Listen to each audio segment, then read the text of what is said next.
ద్వీపకల్ప నదులతో పోలిస్తే గంగా లాంటి హిమాలయ నదులు మైదాన ప్రాంతాలలో విపరీతమైన మెలికలు తిరిగి ప్రవహించడానికి ప్రధాన భౌగోళిక కారణం ఏమిటి?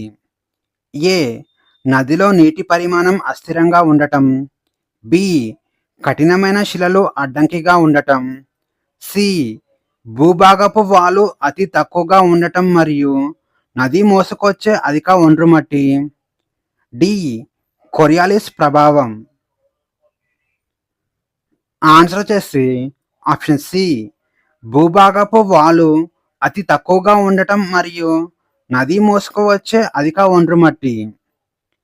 హిమాలయాల నుంచి వేగంగా కిందకు దిగే నదులు గంగా మైదానంలోకి ప్రవేశించగానే వాలు పూర్తిగా తగ్గిపోతుంది. దీనివల్ల నీటి ప్రవాహం వేగం తగ్గి అవి మోసుకువచ్చిన మట్టిని ముందుకు నెట్టలేక తమ మార్గాన్ని తామే అడ్డుకుంటూ పక్కకు మెలికలు తిరుగుతూ ప్రవహిస్తాయి. పశ్చిమ కనుమలలో పుట్టే శరావతి నదిపై ఉన్న ప్రసిద్ధ జోగ్ జలపాతం భౌగోళికంగా నదీ గర్భంలో ఏర్పడే ఏ స్వరూపానికి ఉదాహరణ? A. Nick point. B. Oxbow సరస్సు. సి. ఎస్ట్యువరీ. డి. అలినా నది.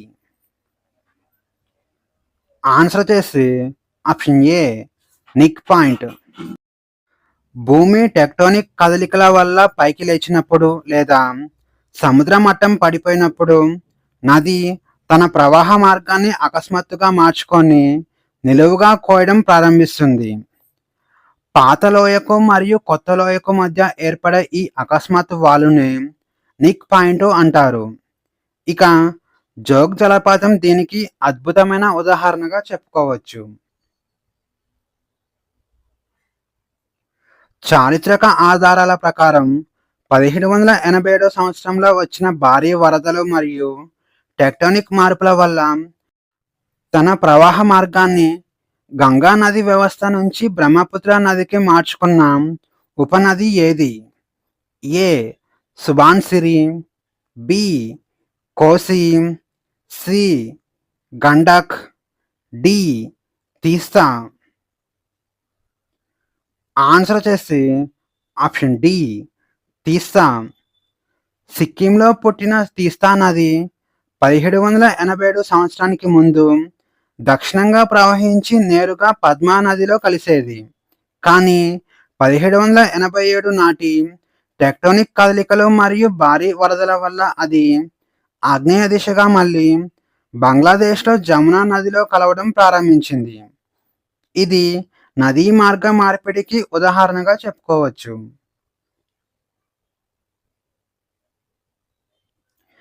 అమర్కంటక్ పీఠభూమి నుంచి నర్మదా, షోన్ మరియు జోహిలా నదులు పుట్టి వేరువేరు దిశలలో ప్రవహిస్తాయి. ఈ భౌగోళిక ప్రవాహ అమరికను ఏమంటారు? A. Trellis. B. Dendritic. C. Radial. D. Centripetal. Answer వచ్చేసి ఆప్షన్ సి. రేడియల్. ఒక ఎత్తైన పీఠభూమి లేదా శిఖరం నుంచి నదులు పుట్టి చుట్టూ ఉన్న అన్ని దిశలకు ప్రవహిస్తే దానిని రేడియల్ డ్రైనేజీ ప్యాటర్న్ అని అంటారు. అమర్కంటక్లోని ఖండం దీనికి పర్ఫెక్ట్ ఉదాహరణగా చెప్పుకోవచ్చు. రాజస్థాన్లో ప్రవహించే లూని నది ఏ భౌగోళిక డ్రైనేజ్ వ్యవస్థకు ఉదాహరణ? ఏ. అంతర్గత డ్రైనేజ్. బి. పూర్వవర్తిత డ్రైనేజ్. సి. సమాంతర drainage. D. Basin drainage. Answer వచ్చేసి ఆప్షన్ ఏ. అంతర్గత డ్రైనేజ్. అరావళి పర్వతాల్లో పుట్టే లూని నది సముద్రంలో కలవకుండా రాన్ ఆఫ్ కచ్లోని చిత్తడి నేలల్లో లేదా ఇసుకల్లో ఇంకిపోయి అదృశ్యమవుతుంది. ఇక సముద్రం దాకా చేరలేని ఇలాంటి నదీ వ్యవస్థలను అంతర్గత డ్రైనేజ్ వ్యవస్థ అని అంటారు. ఇది వర్షాకాలంలో మాత్రమే ప్రవహించే ఎఫిమెరల్ నది. హూగ్లీ నది అనేది భౌగోళికంగా గంగా నదికి ఏమవుతుంది? ఏ ఉపనది, బి శాఖా నది లేదా చీలిక నది, సి అవశేష నది, డి పూర్వవర్తిత నది. ఆన్సర్ వచ్చేసి ఆప్షన్ బి శాఖా నది లేదా చీలిక నది. ప్రధాన నదిలో కలిసే పిల్ల నదులను ఉపనదులు అంటారు.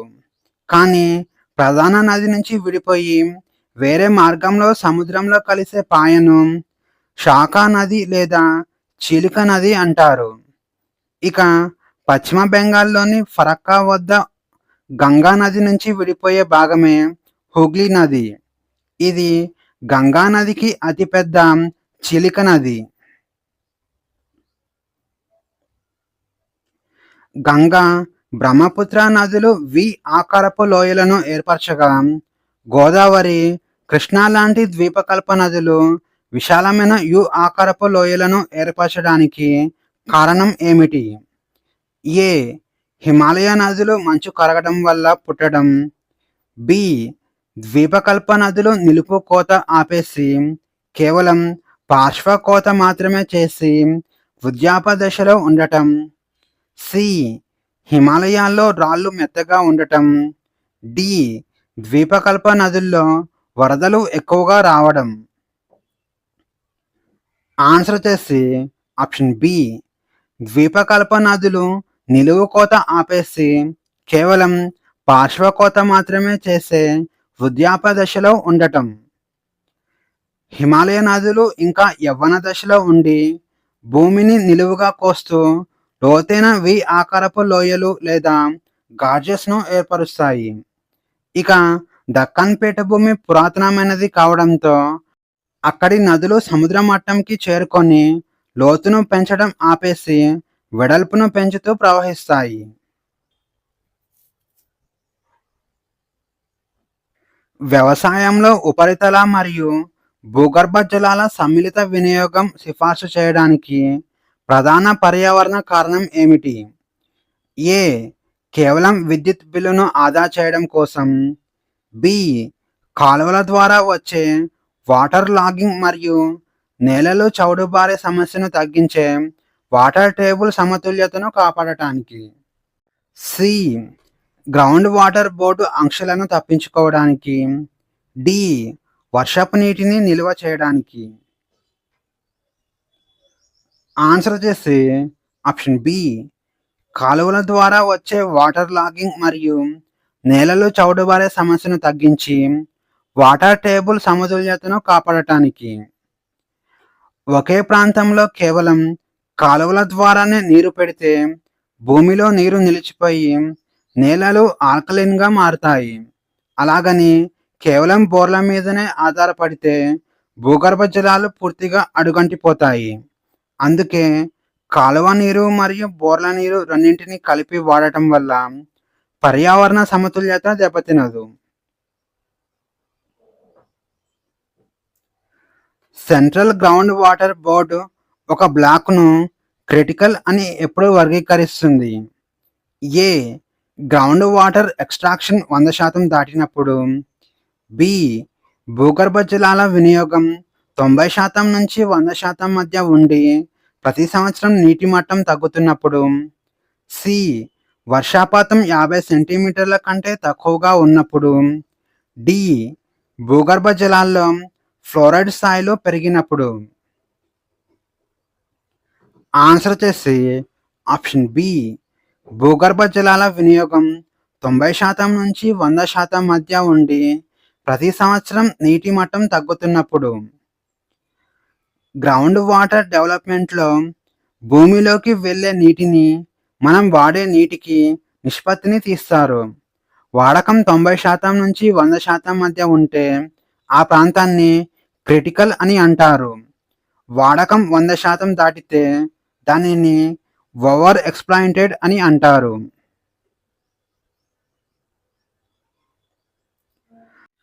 చాలామంది వీడియోని చూస్తున్నారు కానీ లైక్ చేయట్లేదండి. ఈ వీడియోలోని కంటెంట్ మీకు యూజ్ అవుతుంది అనిపిస్తే ఖచ్చితంగా వీడియోని లైక్ చేయండి. అలాగే కాంపిటేటివ్ ఎగ్జామ్స్‌కి ప్రిపేర్ అవుతున్న మీ ఫ్రెండ్స్ అందరికీ షేర్ చేయండి. రాజస్థాన్ లాంటి శుష్క ప్రాంతాలలో చారిత్రక వర్షపు నీటి నిల్వ నిర్మాణాలైన జోహార్స్ మరియు టాంకస్ ఏ భౌగోళిక సూత్రంపై ఆధారపడి పనిచేస్తాయి? ఏ. నదీ జలాలను మళ్లించడం. బి. సముద్రపు నీటిని డీశాలినేషన్ చేయడం. సి. మంచు కరిగిన నీటిని నిల్వ చేయడం. డి. ఉపరితల ప్రవాహాన్ని పట్టుకొని ఆవిరి కాకుండా కాపాడటం మరియు భూగర్భ జలాలను రీఛార్జ్ చేయటం. ఆన్సర్ వచ్చేసి ఆప్షన్ డి. ఉపరితల ప్రవాహాన్ని పట్టుకొని ఆవిరి కాకుండా కాపాడటం మరియు భూగర్భ జలాలను రీఛార్జ్ చేయటం. ఎడారి ప్రాంతాల్లో వర్షం పడిన వెంటనే అది ఆవిరైపోకుండా పల్లపు ప్రాంతాల్లో మట్టి కట్టలు కట్టి నీటిని నిల్వ చేస్తారు. ఆ నీరు మెల్లగా భూమిలోకి ఇంకి వాటర్ టేబుల్ను ఏర్పరుస్తుంది. అలాగే టాంకస్ అనేవి ఇళ్ల మధ్యలో నిర్మించే భూగర్భ ట్యాంకులు. ఇవి నీరు ఆవిరి కాకుండా కాపాడతాయి. తీవ్రమైన గాలి వీచే మరియు అధిక ఉష్ణోగ్రతలు ఉండే ప్రాంతాలలో స్ప్రింక్లర్ విధానం కంటే డ్రిప్ ఇరిగేషన్ ఎందుకు పర్యావరణ పరంగా ఉత్తమంగా ఉంటుంది? ఏ. స్ప్రింక్లర్ పద్ధతికి ఎక్కువ కరెంట్ అవసరం కాబట్టి. బి. స్ప్రింక్లర్ వల్ల నీరు గాలికి కొట్టుకుపోయి ఆవిరైపోతుంది. డ్రిప్ విధానంలో ఈ నీటి నష్టం శూన్యం. సి. స్ప్రింక్లర్ పద్ధతిలో ఎరువులు వాడకూడదు కాబట్టి. డి. డ్రిప్ సిస్టమ్ వల్ల నేల ఆమ్లత్వం తగ్గుతుంది కాబట్టి. ఆన్సర్ వచ్చేసి ఆప్షన్ బి. స్ప్రింక్లర్ వల్ల నీరు గాలికి కొట్టుకుపోయి ఆవిరైపోతుంది. అలాగే డ్రిప్ విధానంలో ఈ నీటి నష్టం శూన్యంగా ఉంటుంది. ఎండ ఎక్కువగా ఉన్నప్పుడు స్ప్రింక్లర్ ద్వారా స్ప్రే చేసిన నీరు మొక్కల దాకా చేరకముందే గాలిలోనే ఆవిరైపోతుంది. గాలి వేగానికి నీరు పక్కకు కొట్టుకుపోతుంది. ఇక డ్రిప్ ఇరిగేషన్లో పైపులు నేరుగా మొక్కల వేర్ల వద్దే నీటిని బొట్లు బొట్లుగా వదులుతాయి. కాబట్టి ఈ పద్ధతిలో నీటి వృధా 0% ఉంటుంది. వాటర్ షెడ్ మేనేజ్మెంట్లో భౌగోళికంగా రిడ్జ్ టు వ్యాలీ విధానం అంటే ఏమిటి? ఏ. నేల మరియు నీటి సంరక్షణ పనులను ముందుగా కొండ పైభాగం నుంచి ప్రారంభించి క్రమంగా లోయ వైపు చేసుకురావడం. బి. కొండ అడుగున ఆనకట్ట కట్టి నీటిని పైకి పంప్ చేయడం. సి. నదులను పర్వతాల గుండా అనుసంధానం చేయడం. డి. లోయలలో మాత్రమే చెట్లు నాటడం. ఆన్సర్ చేసి ఆప్షన్ ఏ. నేల మరియు నీటి సంరక్షణ పనులను ముందుగా కొండ పైభాగం నుంచి ప్రారంభించి క్రమంగా లోయ వైపు చేసుకురావడం. వర్షపు నీరు ఎత్తైన ప్రదేశం నుంచి పల్లపు లోయకు ప్రవహిస్తుంది. నీటి వేగాన్ని అడ్డుకొని భూమిలోకి ఇంకేలా చేయాలంటే నీటి సంరక్షణ పనులు కొండపై నుంచే స్టార్ట్ చేయాలి. కింద స్టార్ట్ చేస్తే పైనుంచి వచ్చే వరద ఉధృతికి అవన్నీ కొట్టుకుపోతాయి. పర్యావరణ పరంగా ఇందిరాగాంధీ కాలువ రాజస్థాన్కు సాగునీరు అందించినప్పటికీ అది సృష్టించిన అతిపెద్ద భౌగోళిక లేదా పర్యావరణ సమస్య ఏమిటి? ఏ. అడవుల నరికివేత. బి. ఇసుక తిన్నెలు కరిగిపోవడం.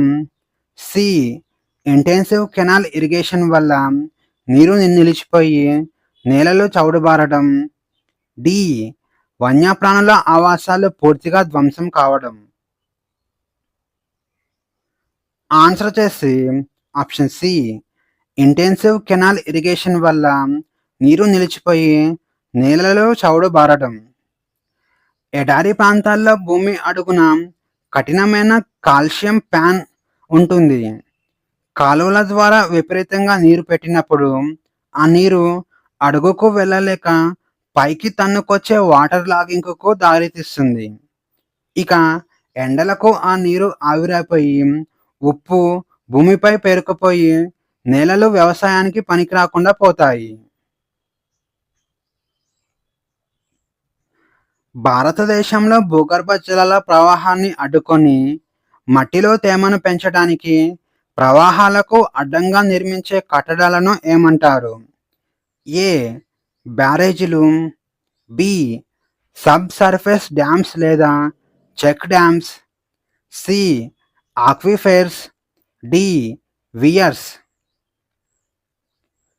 ఆన్సర్ వచ్చేసి option B sub surface dams లేదా చెక్ డ్యామ్స్. చెక్ డ్యామ్లు అనేవి వాగులు, వంకల మీదుగా నిర్మించే చిన్నపాటి అడ్డుకట్టలు. ఇవి నీటి ప్రవాహ వేగాన్ని తగ్గించి ఉపరితల జలాలతో పాటు భూగర్భంలో ప్రవహించే జలాలను కూడా ఆపుతాయి. దీనివల్ల చుట్టుపక్కల బావుల్లో నీటి మట్టం పెరుగుతుంది. యుఎస్డిఏ సాయిల్ టాక్సానమీ వర్గీకరణ ప్రకారం భారతదేశ భౌగోళిక విస్తీర్ణంలో అత్యధిక శాతం విస్తరించి ఉన్న నేలల ఆర్డర్ ఏది? A alfisols, B vertisols, C inceptisols, D aridisols. Answer వచ్చేసి option C inceptisols. Indian council of agricultural research భారతదేశ నేలలను అంతర్జాతీయ యుఎస్డిఏ ప్రమాణాల ప్రకారం విభజించింది. ఇందులో ఇన్సెఫ్టిసోల్స్ అంటే కొత్తగా ఏర్పడుతున్న నేలలు అని అర్థం. ఇవి భారతదేశంలో అత్యధిక విస్తీర్ణంలో ఉన్నాయి. ఈ నేలలు సుమారు ఇండియాలో 39.7% ఉన్నాయి. ఇన్సెఫ్టిసోల్స్ నేలలు అంటే ఒండ్రు నేలలు అని అర్థం. ఇక ఆప్షన్స్లో చూస్తే ఆల్ఫీసోల్స్ నేలలను ఎర్ర నేలలు అంటారు. అలాగే వర్టిసోల్స్ నేలలను నల్లరేగడి నేలలు అంటారు. అలాగే ఇన్సెఫ్టిసోల్స్ నేలలను ఒండ్రు మట్టి నేలలు అంటారు. అలాగే ఎరిడిసోల్స్ నేలలను ఎడారి నేలలు అంటారు.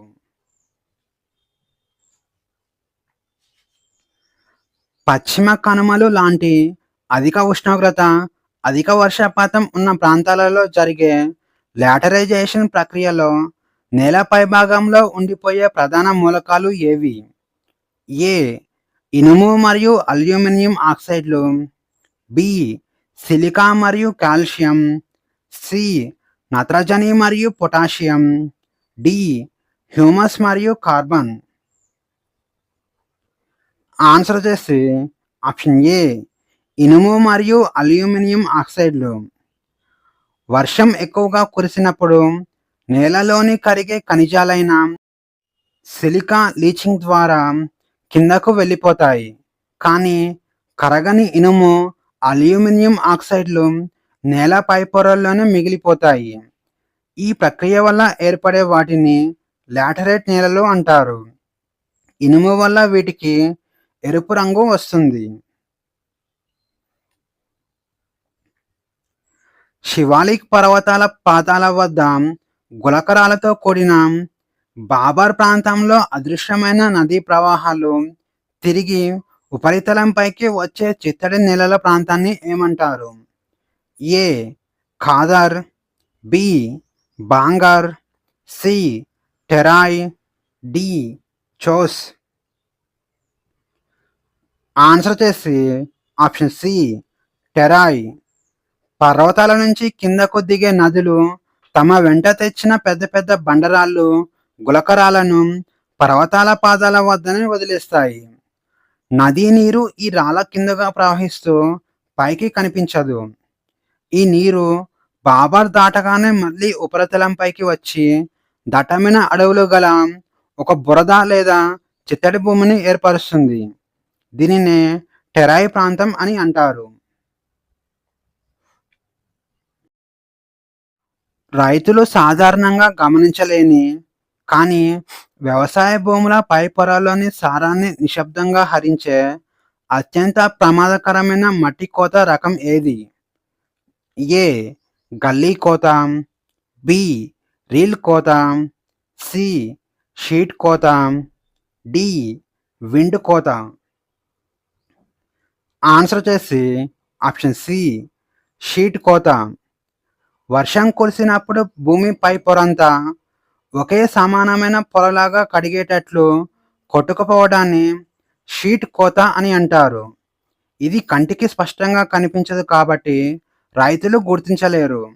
కానీ ఇది నేల సారాన్ని తీవ్రంగా దెబ్బతీసే అత్యంత ప్రమాదకరమైన కోత. కేరళలోని అలెప్పి, కొట్టాయం జిల్లాల్లో కనిపించే కారీ నేలలు లేదా పీట్ నేలలు భౌగోళిక లక్షణం ఏమిటి? ఏ ఇవి అత్యంత క్షార గుణాన్ని కలిగి ఉంటాయి. బి ఇవి నీటి ముంపు వల్ల ఆక్సిజన్ లేని పరిస్థితులలో కుళ్ళిన అధిక సేంద్రియ పదార్థంతో కూడి తీవ్రమైన ఆమ్లత్వాన్ని కలిగి ఉంటాయి. సి ఇవి పూర్తిగా ఇసుకతో ఏర్పడతాయి. డి ఇవి పత్తి సాగుకు అత్యంత సానుకూలమైనవి.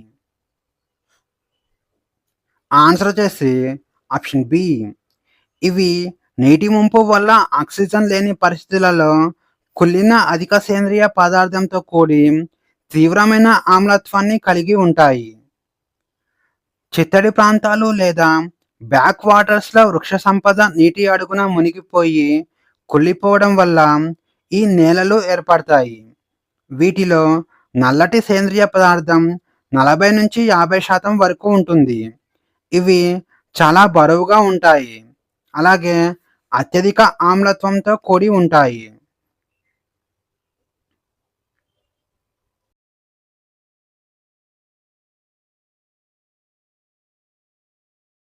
ఎర్ర నేలలు సాధారణంగా నైట్రోజన్, ఫాస్ఫరస్లలో లోపాన్ని కలిగి ఉంటాయి. అయినప్పటికీ వీటికి ఎరుపు రంగు రావడానికి కారణమైన భౌగోళిక ప్రక్రియ ఏది?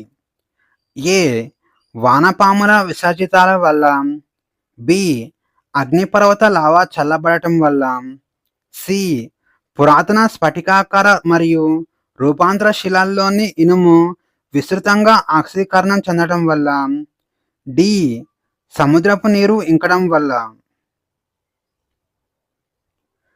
ఆన్సర్ వచ్చేసి ఆప్షన్ సి పురాతన స్ఫటికాకార మరియు రూపాంతర శిలల్లోని ఇనుము విస్తృతంగా ఆక్సీకరణం చెందడం వల్ల. దక్కన్ పీఠభూమి తూర్పు మరియు దక్షిణ భాగాల్లో ఉన్న ఆర్కియస్ గ్రానైట్ శిలలు వాతావరణ మార్పులకు గురైనప్పుడు ఆ రాళ్లలోని ఇనుము ఆక్సిజన్తో చర్య జరిపి ఫెర్రిక్ ఆక్సైడ్గా మారుతుంది. దీనివల్లే ఈ నేలలకు ఆ ఎరుపు రంగు వస్తుంది. అవే నేలలు తడిగా ఉన్నప్పుడు పసుపు రంగులో కనిపిస్తాయి.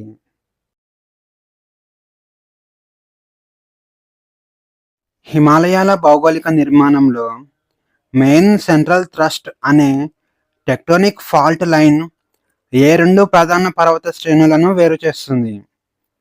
ఏ ట్రాన్స్ హిమాలయాలు మరియు గ్రేటర్ హిమాలయాలు, బి గ్రేటర్ హిమాలయాలు మరియు లెస్సర్ హిమాలయాలు, సి లెస్సర్ హిమాలయాలు మరియు శివాలిక్ శ్రేణులు, డి శివాలిక్ శ్రేణులు మరియు గంగా మైదానాలు.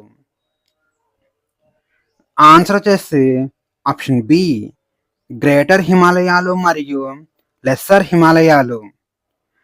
భారతీయ పలక యురేషియన్ పలకను ఢీకొన్నప్పుడు ఏర్పడిన తీవ్రమైన ఒత్తిడి వల్ల హిమాలయాల్లో భారీ పగుళ్ళు ఏర్పడ్డాయి. ఇక గ్రేటర్ హిమాలయాలను, లెస్సర్ హిమాలయాలను వేరు చేసే రేఖను మెయిన్ సెంట్రల్ థ్రస్ట్ అని అంటారు.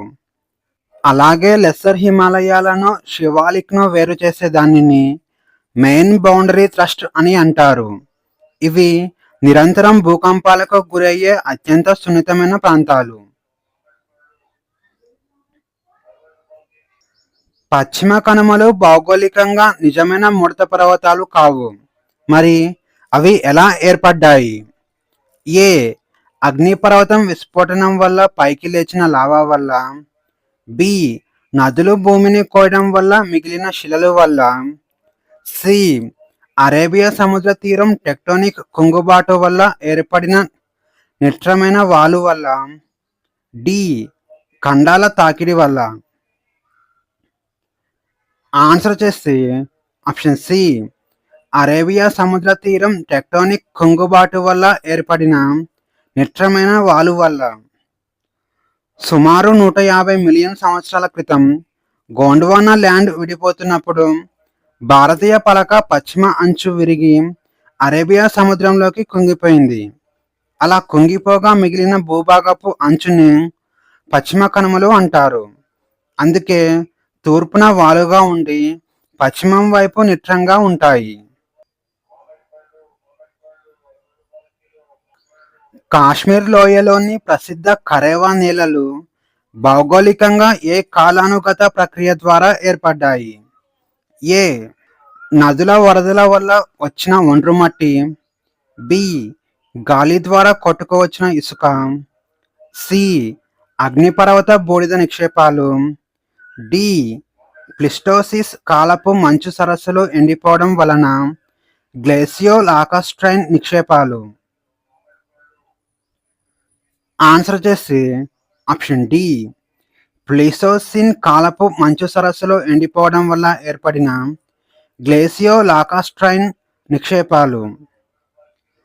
మిలియన్ సంవత్సరాల క్రితం కాశ్మీర్ లోయ ఒక భారీ సరస్సు. హిమానీ నదులు మరియు నదులు మోసుకొచ్చిన మట్టి, బంకమట్టి ఆ సరస్సు అడుగున పొరలు పొరలుగా పేరుకుపోయాయి. ఇక టెక్టోనిక్ మార్పుల వల్ల ఆ సరస్సులోని నీరు బయటకు వెళ్ళిపోయి ఆ నిక్షేపాలు పీఠభూములుగా మిగిలిపోయాయి. ఇవే కుంకుమ పువ్వుకు ప్రసిద్ధి చెందిన కరేవా నేలలు. ఒకప్పుడు హిమాలయాల అంత ఎత్తు ఉండేవని భావించే అరావళి శ్రేణులు ప్రస్తుతం కేవలం అవశేష పర్వతాలుగా ఇందుకు మిగిలిపోయాయి. ఏ భూకంపాల వల్ల భూమిలోకి కుంగిపోవడం, బి దట్టమైన అడవులు పెరగడం వల్ల ఎత్తు తగ్గడం, సి ఫ్రీ క్యాంబ్రియన్ యుగం నుంచి మిలియన్ల సంవత్సరాల పాటు నిరంతరంగా జరిగిన క్రమక్షయం వల్ల, డి నదులు ప్రవహించకపోవడం. ఆన్సర్ చేసి ఆప్షన్ సి ప్రీ క్యాంబ్రియన్ యుగం నుంచి మిలియన్ల సంవత్సరాల పాటు నిరంతరంగా జరిగిన క్రమక్షయం. అరావళి శ్రేణులు ప్రపంచంలోనే అత్యంత పురాతనమైన ముడత పర్వతాలు. ఇవి ఏర్పడినప్పుడు హిమాలయాల కంటే ఎత్తుగా ఉండేవి. కానీ గాలి, నీరు, వాతావరణ మార్పుల వల్ల రాళ్ళు అరిగిపోయి నేడు కేవలం వాటి పునాదులు మాత్రమే మిగిలిపోయాయి. దక్కన్ పీఠభూమిలో తూర్పు మరియు పశ్చిమ కనుమలు కలుసుకునే నీలగిరి ప్రాంతాన్ని భౌగోళికంగా ఓరోగ్రాఫిక్ నాట్ అని ఎందుకు పిలుస్తారు? ఏ అక్కడ అత్యధిక వర్షపాతం నమోదు అవుతుంది కాబట్టి, బి అక్కడ అగ్నిపర్వతాలు ఉన్నాయి కాబట్టి, సి ఇవి హిమాలయాలకు పొడిగింపు కాబట్టి, డి అనామలై, పళని మరియు ఎలకుల కొండలు అన్నీ అనేముడి శిఖరం వద్ద ఒకే బిందువు వద్ద కలుసుకోవడం వల్ల. ఆన్సర్ చేసి ఆప్షన్ డి అనామలై, పళని మరియు ఎలకుల కొండలు అన్నీ అనేముడి శిఖరం వద్ద ఒకే బిందువు వద్ద కలుసుకోవడం వల్ల. ఓరోగ్రాఫిక్ నాట్ అంటే వివిధ దిశల నుంచి వచ్చే పర్వత శ్రేణులు ఒకే కేంద్ర బిందువు వద్ద కలుసుకోవడం అని అర్థం. దీనికి ఉదాహరణగా పామిర్ నాటును చెప్పుకోవచ్చు. ఇక దక్షిణ భారతదేశంలోని అనేముడి శిఖరం ఇలాంటి పర్వతముడికి కేంద్రం. దీనికి ఉత్తరాన అనామలై, ఈశాన్యాన పళని, దక్షిణాన ఎలకుల కొండలు వ్యాపించి ఉన్నాయి. ట్రాన్స్ హిమాలయాల్లో భాగమైన లడాక్ మరియు జస్కర్ శ్రేణుల మధ్య లోతైన గార్జ్ను ఏర్పరుస్తూ ప్రవహించే ప్రధాన నది ఏది? A Sutlej, B Brahmaputra, C Sindhu, D Chenab. Answer వచ్చేసి ఆప్షన్ సి సింధు. టిబెట్లోని మానస సరోవర్ దగ్గర పుట్టే సింధు నది వాయువ్య దిశగా ప్రవహించి లడాక్ మరియు జస్కర్ పర్వత శ్రేణుల మధ్య లోతైన కందకాలను కోసుకుంటూ ఇండియా గుండా పాకిస్తాన్లోకి ప్రవేశిస్తుంది.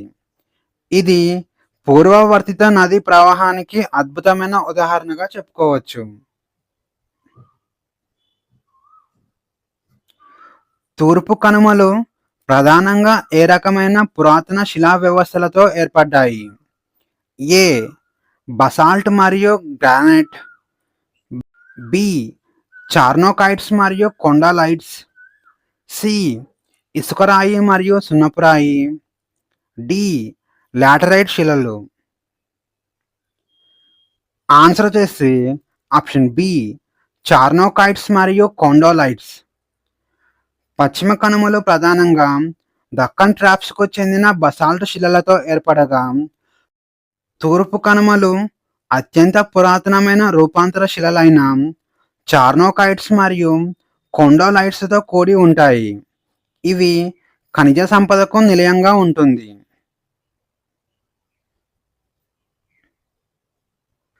నామ్చా బర్వా మరియు నంగా పర్వత్ వద్ద హిమాలయ పర్వతాలు అకస్మాత్తుగా హెయిర్ పిన్ ఆకారంలో దక్షిణానికి వంగి ఉండటానికి గల టెక్టోనిక్ కారణం ఏమిటి?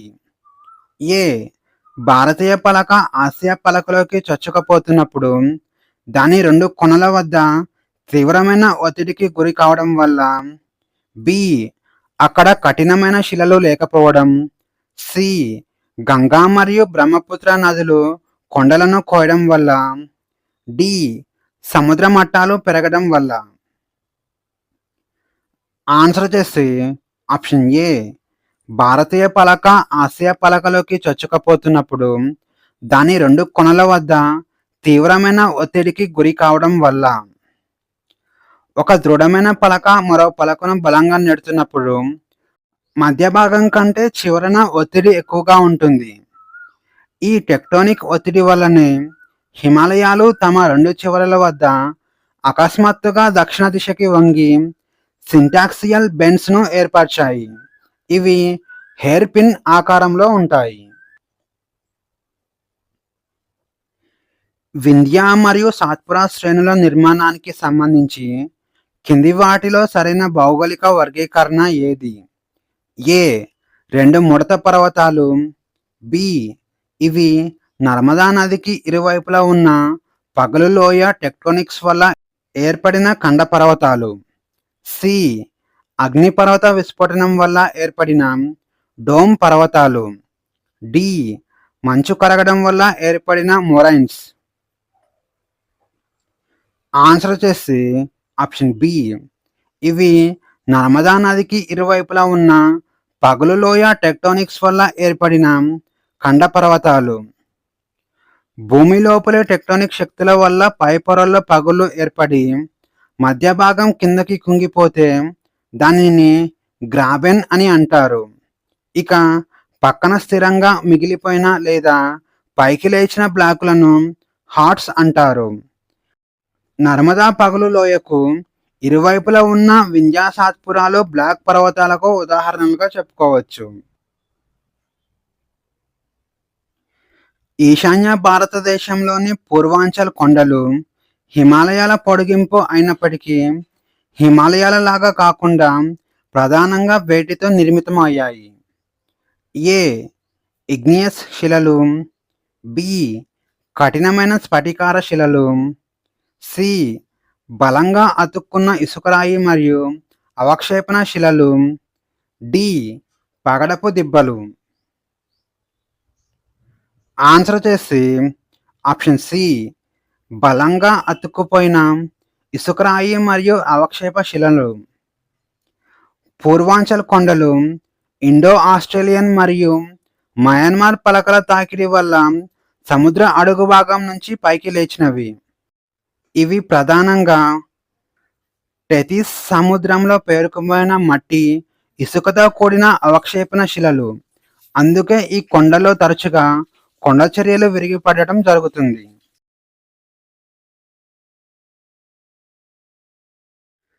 India state of forest report వర్గీకరణ ప్రకారం ఒక అటవీ ప్రాంతాన్ని వెరీ డెన్స్ ఫారెస్ట్గా పరిగణించాలంటే అటవీ పందిరి సాంద్రత ఎంత శాతం ఉండాలి? ఏ 40-70% మధ్య, బి 10-40% మధ్య, సి 70% మరియు అంతకంటే ఎక్కువ, డి 90% మాత్రమే. ఆన్సర్ చేసి ఆప్షన్ సి 70% మరియు అంతకంటే ఎక్కువ. శాటిలైట్ మ్యాపింగ్ ద్వారా అడవులను కొలిచేటప్పుడు చెట్ల ఆకులు లేదా కొమ్మలు ఆకాశాన్ని ఎంత మేర కప్పేస్తున్నాయి అని కొలుస్తారు. ఇవి 70% కంటే ఎక్కువ సాంద్రత ఉంటే వెరీ డెన్స్ ఫారెస్ట్ అని అంటారు. అలాగే 40% నుంచి 70% మధ్య ఉంటే మోడరేట్లీ డెన్స్ అని అంటారు. అలాగే 10-40% మధ్య ఉంటే ఓపెన్ ఫారెస్ట్ అని అంటారు. ఉష్ణమండల సతత హరిత అడవులలో చెట్లు 60 మీటర్ల కంటే ఎక్కువ ఎత్తు పెరగడానికి గల ప్రధాన పర్యావరణ కారణం ఏమిటి? ఏ సూర్యరశ్మి కోసం చెట్ల మధ్య జరిగే అత్యంత తీవ్రమైన పోటీ, బి నేలల్లో అత్యధిక పోషకాలు ఉండటం, సి వర్షం ఎక్కువగా పడటం వల్ల సహజంగా పెరగటం, డి ఆ ప్రాంతంలో జంతువులు తక్కువగా ఉండటం. ఆన్సర్ చేసి ఆప్షన్ ఏ సూర్యరశ్మి కోసం చెట్ల మధ్య జరిగే అత్యంత తీవ్రమైన పోటీ.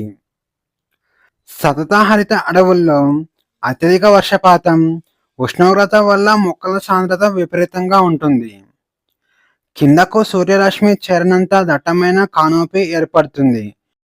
కాబట్టి కిరణజన్య సంయోగ క్రియ కోసం సూర్యరశ్మిని అందుకోవాలనే పోరాటంలో చెట్లు పోటీపడి అత్యంత ఎత్తుకు పెరుగుతాయి. దక్షిణ భారతదేశంలో ప్రసిద్ధి చెందిన షోలా అడవులు పర్యావరణ పరిభాషలో ఒక ఎకోటోన్ కు ఉదాహరణ. ఇది ఏ రెండు వ్యవస్థలకు కలయిక? ఏ ఉష్ణమండల అడవులు మరియు మడ అడవులు, బి ఎత్తైన పర్వత లోయలోని మౌంటైన్ సతత హరిత అడవులు మరియు వాటి చుట్టూ ఉండే విశాలమైన పచ్చిక బయళ్ళు, సి సతత హరిత అడవులు మరియు ఎడారి, డి ఆకురాల్చు అడవులు మరియు చిత్తడి నేలలు. ఆన్సర్ చేసి ఆప్షన్ బి ఎత్తైన పర్వత లోయలోని మౌంటైన్ సతత హరిత అడవులు మరియు వాటి చుట్టూ ఉండే విశాలమైన పచ్చిక బయళ్ళు. పశ్చిమ కనుమలలో 1500 మీటర్లకు పైగా ముడతలు పడిన లోయలలో మాత్రమే దట్టమైన కురుచగా ఉండే అడవులు ఉంటాయి. వాటి చుట్టూ పర్వత వాలులున్న గడ్డి భూములతో కప్పబడి ఉంటాయి. ఈ రెండింటి సంక్లిష్ట కలయికే షోలా పర్యావరణ వ్యవస్థ. ఇవి ఆ ప్రాంతపు నీటి నిల్వకు ప్రాణాధారంగా ఉంటాయి. భారతదేశ తీర ప్రాంతాల్లోని మడ అడవులు ఉప్పు నీటిలో మనుగడ సాగించడానికి చూపే వివిపారి అనే ప్రత్యేక భౌగోళిక జీవలక్షణం అంటే ఏమిటి? ఏ ఉప్పును ఆకుల ద్వారా బయటకు పంపడం, బి వేర్లు నీటి నుంచి పైకి రావడం, సి ఆకులు రాల్చకుండా జీవించడం, డి విత్తనాలు చెట్టుకు ఉండగానే మొలకెత్తి ఆ తర్వాత కింద బురదలో పడి వేగంగా వేర్లు తన్నుకోవడం. ఆన్సర్ వచ్చేసి ఆప్షన్ డి విత్తనాలు చెట్టుకు ఉండగానే మొలకెత్తి ఆ తర్వాత కింద బురదలో పడి వేగంగా వేర్లు తన్నుకోవడం. మడ అడవుల కింద ఎప్పుడు ఉప్పు నీరు, బురద ఉంటుంది. విత్తనాలు నేరుగా బురదలో పడితే మొలకెత్తడానికి ఆక్సిజన్ ఉండదు. అలాగే ఉప్పు నీటి వల్ల ఇవి చనిపోతాయి. అందుకే తల్లి చెట్టుకు అతుక్కొని ఉన్నప్పుడే విత్తనం లోపల మొక్క మొలకెత్తుతుంది. పక్వానికి రాగానే కిందకి పడి తక్షణం బురదలో నాటుకుపోతుంది. దీనినే వివిపారి అని అంటారు. కింది వాటిలో భౌగోళికంగా మరియు పర్యావరణ పరంగా క్లైమాక్స్ వెజిటేషన్ను సంరక్షించే పురాతన స్థానిక పద్ధతి ఏది? ఏ పవిత్ర వనాలు, బి కాంటూర్ ఫార్మింగ్, సి సామాజిక అడవుల పెంపకం, డి జూమ్ వ్యవసాయం. ఆన్సర్ వచ్చేసి ఆప్షన్ ఏ పవిత్ర వనాలు. గిరిజనులు లేదా స్థానిక కమ్యూనిటీలు మతపరమైన లేదా సాంస్కృతిక నమ్మకాలతో అడవిలోని ఒక భాగాన్ని దేవుడి ఆవాసంగా భావించి అందులో ఒక ఆకు కూడా తెంపకుండా కాపాడతారు. ఈ పవిత్ర వనాల వల్లే వందల సంవత్సరాలుగా మానవ జోక్యం లేని ప్రాచీనమైన మరియు స్థిరమైన అటవీ వృక్ష సంపద నేటికి సజీవంగా ఉంటుంది.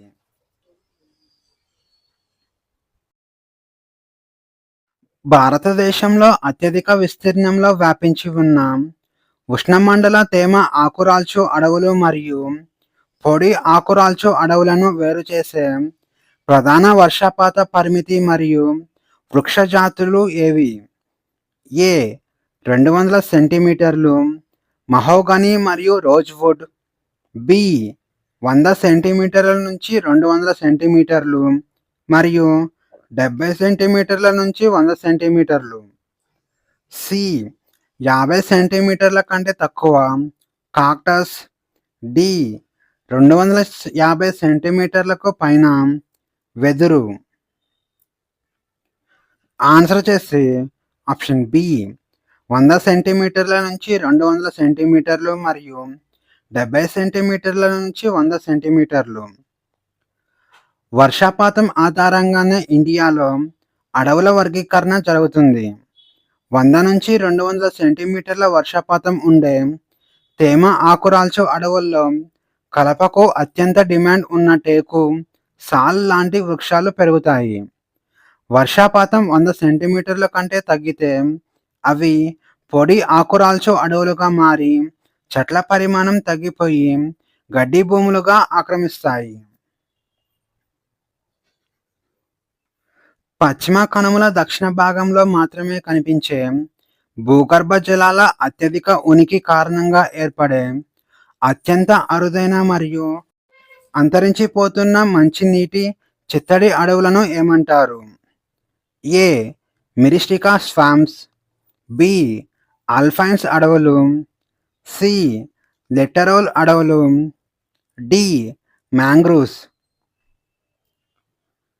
ఆన్సర్ వచ్చేసి ఆప్షన్ ఏ మిరిస్టికా స్వాంప్స్. మడ అడవులు ఉప్పు నీటిలో లేదా నదీ ముఖద్వారాల్లో పెరుగుతాయి, కానీ ఈ మిరిస్టికా స్వాంప్స్ అనేవి పూర్తిగా మంచినీటిలో పెరిగే చిత్తడి అడవులు. మిరిస్టికేసి చెట్లు ఇక్కడ స్థానికంగా ఉంటాయి. ముంపును తట్టుకోవడానికి కూడా వీటికి కూడా పైకి లేచిన వేర్లు ఉంటాయి. హిమాలయాల్లో సుమారు 3000 నుంచి 4000 మీటర్ల ఎత్తులో ట్రీ లైన్ దాటిన తర్వాత వేసవి కాలంలో మంచు కరిగినప్పుడు మాత్రమే కనిపించే వృక్ష సంపద ఏది? ఏ కోనిఫెరస్ అడవులు, బి ఆకురాల్చు అడవులు, సి ఆల్పైన్స్ పచ్చిక బయళ్ళు, డి సతత హరిత అడవులు. ఆన్సర్ వచ్చేసి ఆప్షన్ సి ఆల్పైన్ పచ్చిక బయళ్ళు. హిమాలయాల్లో ఎత్తుకు వెళ్లే కొద్దీ ఉష్ణోగ్రతలు పడిపోవడం వల్ల పెద్ద చెట్లు పెరగలేవు. సముద్ర మట్టానికి సుమారు 3500 మీటర్ల పైన శీతాకాలం అంతా మంచుతో కప్పబడి ఉంటుంది. వేసవిలో మంచు కరగగానే అక్కడ అద్భుతమైన పచ్చిక బయళ్ళు, చిన్న చిన్న పూల మొక్కలు పుట్టుకొస్తాయి. ఉత్తరాఖండ్లో వీటిని బూగ్యాల్స్ అని అంటారు. అలాగే కాశ్మీర్లో వీటిని మార్గ్స్ అని కూడా అంటారు. ఎడారి మరియు ముళ్ళ అడవులలో పెరిగే మొక్కలు ఆకులు చిన్నవిగా మరియు మైనపు పూతతో లేదా పూర్తిగా ముళ్ళుగా మారిపోవడానికి గల పర్యావరణ ఉద్దేశం ఏమిటి? ఏ జంతువుల నుంచి రక్షణ పొందడం కోసం మాత్రమే, బి బాష్పోత్సకం ద్వారా ఆకుల గుండా నీరు ఆవిరి కావడాన్ని అత్యంత కనిష్ట స్థాయికి తగ్గించడం, సి ఎక్కువ సూర్యరశ్మిని గ్రహించడం కోసం, డి ఆక్సిజన్ విడుదలను ఆపడం కోసం. ఆన్సర్ వచ్చేసి ఆప్షన్ బి. బాష్పోత్సేకం ద్వారా ఆకుల గుండా నీటి ఆవిరిని కావడాన్ని అత్యంత కనిష్ట స్థాయికి తగ్గించడం. రాజస్థాన్, గుజరాత్ మరియు దక్కన్ పీఠభూమిలోని వర్షాఛాయ ప్రాంతాలలో వర్షపాతం 50 సెంటీమీటర్ల కన్నా తక్కువగా ఉంటుంది. నేలలో నీరు దొరకదు కాబట్టి ఉన్న కొద్దిపాటి నీరు కూడా ఆకుల ద్వారా ఎండకు ఆవిరైపోకుండా ఉండటానికి ఆకులు మందంగా మారడం లేదా ముళ్ళుగా రూపాంతరం చెందడం జరుగుతుంది. అండమాన్ నికోబార్ దీవులు ఈశాన్య భారతదేశం మరియు పశ్చిమ కనుమల పశ్చిమ వాయువ్యంలో ఉమ్మడిగా విస్తరించి ఉన్న ఏకైక భౌగోళిక అటవీ రకం ఏది? ఏ. సతతహరిత అడవులు, బి. మడ అడవులు, సి. సమశీతోష్ణ అడవులు, డి. తేమ ఆకురాల్చు అడవులు. ఆన్సర్ వచ్చేసి ఆప్షన్ ఏ. సతతహరిత అడవులు. భారతదేశంలో భౌగోళికంగా ఈ 3 ప్రాంతాల్లోనే 200 సెంటీమీటర్ల కంటే ఎక్కువగా వర్షపాతం మరియు ఏడాది పొడవునా వెచ్చని ఉష్ణోగ్రతలు నమోదవుతాయి.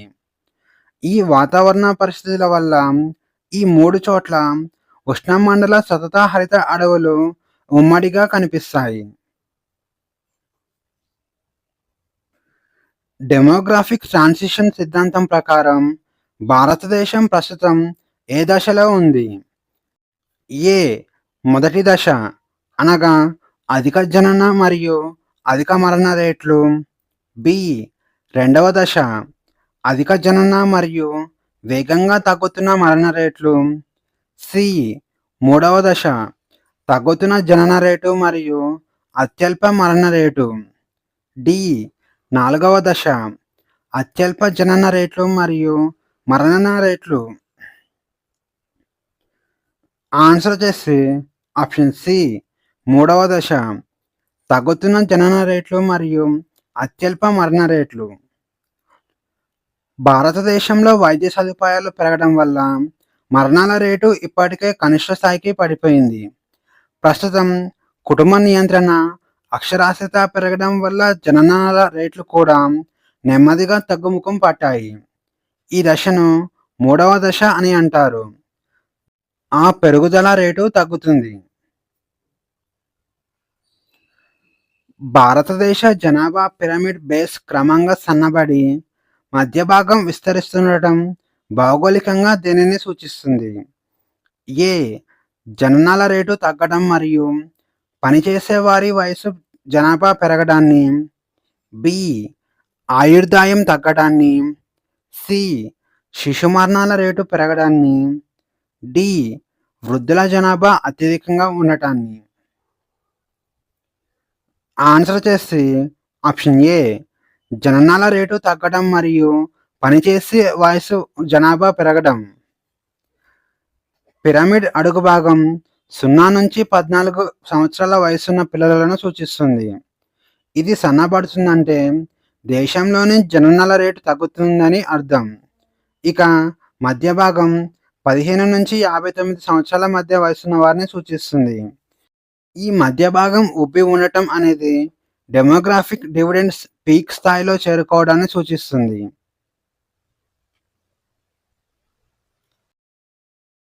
2011 జనాభా లెక్కల ప్రకారం కేంద్రపాలిత ప్రాంతమైన డామన్ మరియు డయ్యూల్లో లింగ నిష్పత్తి దేశంలోనే అత్యల్పంగా ఉండటానికి ప్రధాన కారణం ఏమిటి? ఏ. స్త్రీ శిశు హత్యలు ఎక్కువగా ఉండటం, బి. అక్కడ మాతృ మరణాల రేటు అత్యధికంగా ఉండటం, సి. ఉపాధి కోసం ఇతర రాష్ట్రాల నుంచి పురుషులు మాత్రమే భారీగా వలస రావడం, డి. స్త్రీలు ఉపాధి కోసం ఇతర దేశాలకు వలస వెళ్ళడం. ఆన్సర్ వచ్చేసి ఆప్షన్ సి. ఉపాధి కోసం ఇతర రాష్ట్రాల నుంచి పురుషులు మాత్రమే భారీగా వలస రావడం. డామన్ మరియు డయ్యూ భారీ పారిశ్రామిక ప్రాంతం.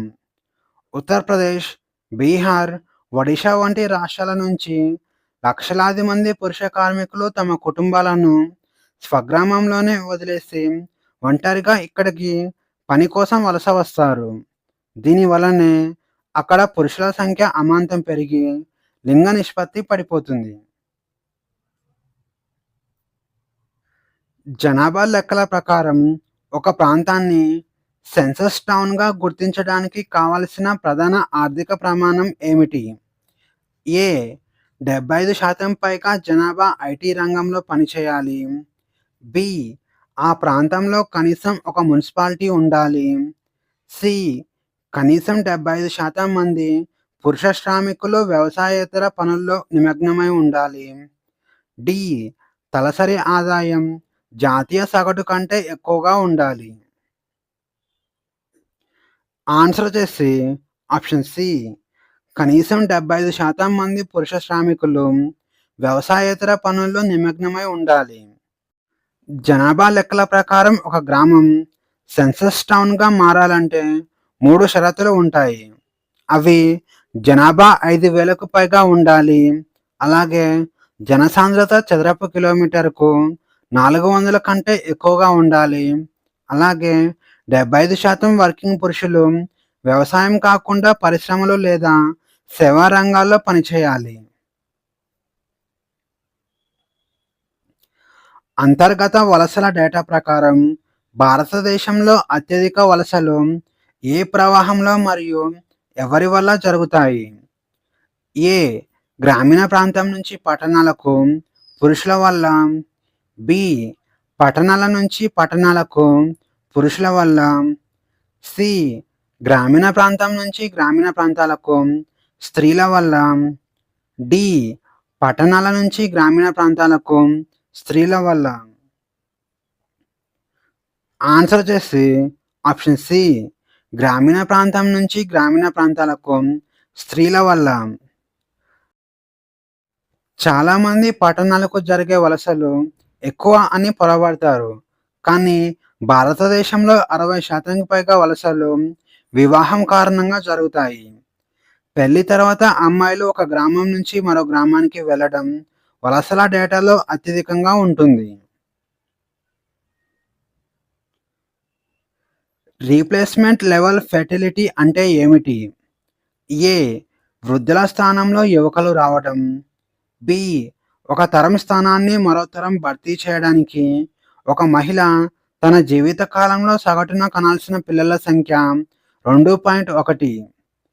సి గ్రామీణ జనాభాను పట్టణ జనాభా రీప్లేస్ చేయడం. డి వ్యవసాయ కార్మికులు పారిశ్రామిక కార్మికులుగా మారడం. ఆన్సర్ వచ్చేసి ఆప్షన్ బి.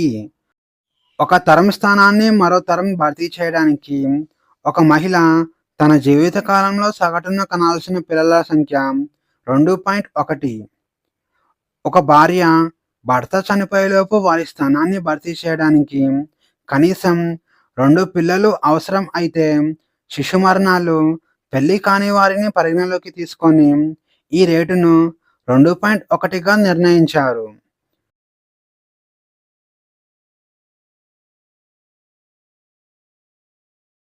భారతదేశంలోని గిరిజన జనాభా విస్తరణకు సంబంధించి కింది వాటిలో సరైన వాక్యం ఏది? ఏ పంజాబ్ మరియు హర్యానా రాష్ట్రాలలో గిరిజన జనాభా అత్యధికంగా ఉంది. బి మిజోరం లక్షద్వీప్లలో వారి మొత్తం జనాభాలో ఎస్టీల శాతం అత్యధికంగా ఉంది. సి అత్యధిక గిరిజన జనాభా ఈశాన్య రాష్ట్రాల్లో ఉంది. డి అండమాన్ దీవుల్లోని జనాభా అంతా గిరిజనులే ఉన్నారు. ఆన్సర్ వచ్చేసి ఆప్షన్ బి. మిజోరం లక్షద్వీప్లలో వారి మొత్తం జనాభాలో ఎస్టీల శాతం అత్యధికంగా ఉంది. పంజాబ్, హర్యానా, ఢిల్లీ, చండీగఢ్, పుదుచ్చేరిలలో అసలు గిరిజన జనాభా అధికారికంగా లేదు. మొత్తం సంఖ్యాపరంగా చూస్తే మధ్యప్రదేశ్ మొదటి స్థానంలో ఉండగా రాష్ట్ర జనాభాలో శాతం పరంగా మిజోరం, లక్షద్వీప్లు మొదటి స్థానాల్లో ఉన్నాయి. ఆస్ట్రిక్ భాషా కుటుంబానికి చెందిన ప్రజలు భౌగోళికంగా ఇండియాలో ప్రధానంగా ఎక్కడ కేంద్రీకృతమై ఉన్నారు? ఏ హిమాలయ పర్వత ప్రాంతాలు. బి. దక్షిణ భారత ద్వీపకల్పం. సి. మధ్య మరియు తూర్పు భారతదేశపు అటవీ పీఠభూమి ప్రాంతాలు. డి. పశ్చిమ రాజస్థాన్. ఆన్సర్ వచ్చేసి ఆప్షన్ సి. మధ్య మరియు తూర్పు భారతదేశపు అటవీ పీఠభూమి ప్రాంతాలు.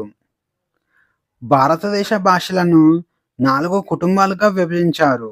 అవి Indo Aryan, Dravidian, Sino Tibetan, Austric కుటుంబం. ఇక సంతాల్, ముండా, హో లాంటి మధ్య లేదా తూర్పు భారత గిరిజన తెగలు మాట్లాడే భాషలు ఈ పురాతన ఆస్ట్రిక్ కుటుంబానికి చెందినవి. జనాభా వృద్ధాప్యం అనే భౌగోళిక లేదా సామాజిక సమస్యను భారతదేశంలో అత్యంత తీవ్రంగా ఎదుర్కొంటున్న రాష్ట్రం ఏది? A. Bihar. B. Uttar Pradesh. C. Rajasthan. D. Kerala. Answer వచ్చేసి ఆప్షన్ డి. కేరళ. కేరళలో అత్యుత్తమ వైద్య సదుపాయాల వల్ల ప్రజల ఆయుర్దాయం బాగా పెరిగింది. అదే సమయంలో జననాల రేటు ఎప్పుడో పడిపోయింది. జననాలు తగ్గి ముసలివారు ఎక్కువ కాలం బతకడం వల్ల కేరళ జనాభాలో వృద్ధుల శాతం దేశంలోనే అత్యధికంగా ఉంది.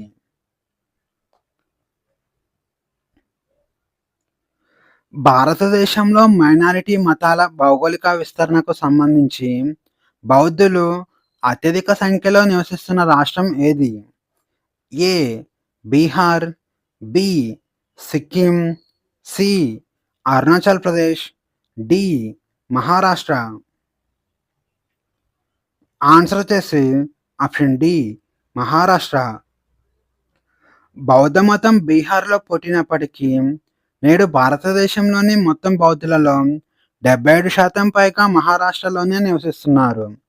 దీనికి ప్రధాన కారణం 1956 సంవత్సరంలో డాక్టర్ బిఆర్ అంబేద్కర్ ఆధ్వర్యంలో లక్షలాది మంది దళితులు నవయాన బౌద్ధాన్ని స్వీకరించారు. ఇక ఈ వీడియోలోని కంటెంట్ మీకు నచ్చినట్లయితే లైక్ చేయండి, షేర్ చేయండి, అలాగే సబ్స్క్రైబ్ చేసుకోవడం మర్చిపోకండి. మళ్ళీ నెక్స్ట్ వీడియోలో కలుద్దాం. Thank you.